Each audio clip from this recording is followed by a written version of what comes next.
problems that your community is facing right now? Drug is a number one problem. What are the causes of those problems? Guidance and What are the possible solutions for those problems? full of guidance and What are the benefits that your community receives? full of guidance and Is it helpful or not? yes. Why? If one member has a guidance and God fearing, nothing will be. Naliligaw ang landas. What are the problems that your community is facing right now? The main problem we are facing right now here in our community is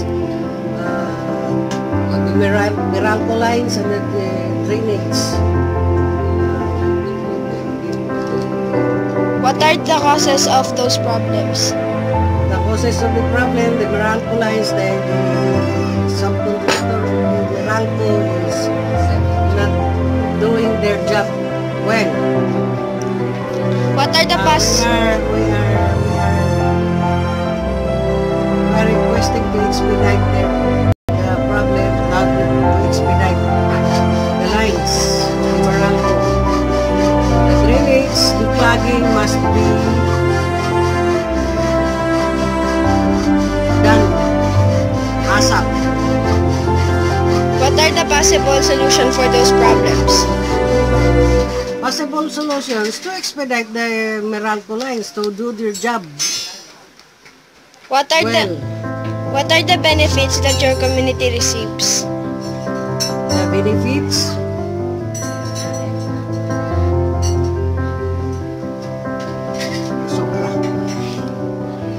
the causes, the drainage, the clogging.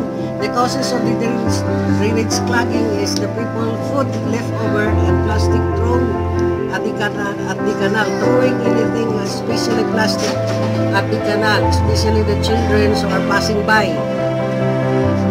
Solutions, I think it's to be educate the people, especially the children, for the proper waste segregation. The benefits: no flood, no overflow, no causes of sickness. It's very helpful for the community. Thank you. Problems that your community is facing right now.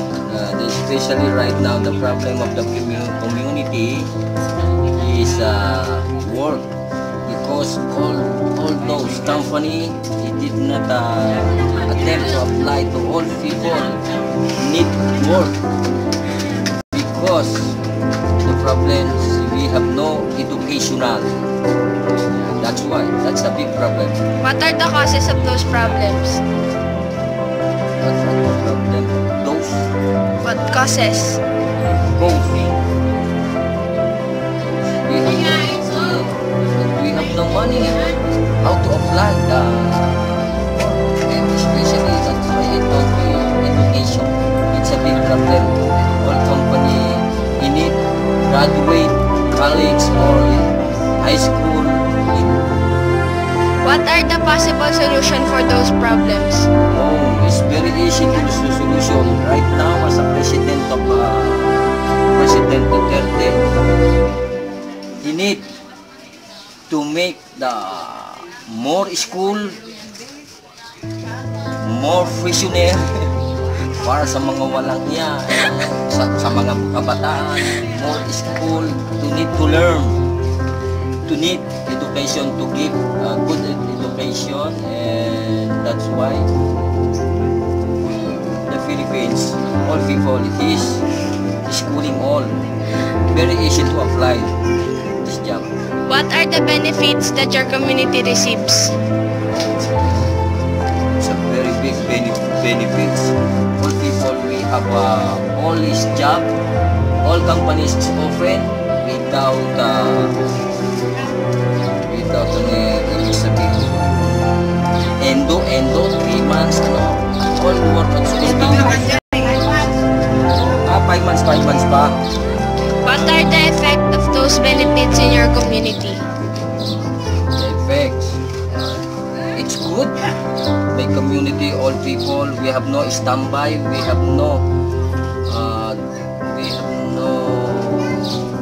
hindi sila nalululong sa masasamang piso dahil may trabaho. Is it helpful or not? Why and why not? This is helpful. Why and not? Yes, I think so. All those things is helpful because all people we have money. Its mind is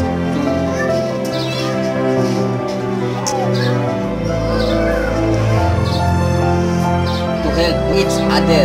All people we need to help each other. If all people we have money. Thank you. Problems that your community is facing right now. There are lots of problems our community have right now. Number one is malnutrition of small children. There are kids everywhere, addicts everywhere, pushers and drug users everywhere. What are the causes of those problems? Poverty, lack of education, and lack of income, family income. What are those possible solutions for those problems? Maybe more education, educating the parents, and maybe more income, possible income to the families. What are the benefits that your community receives?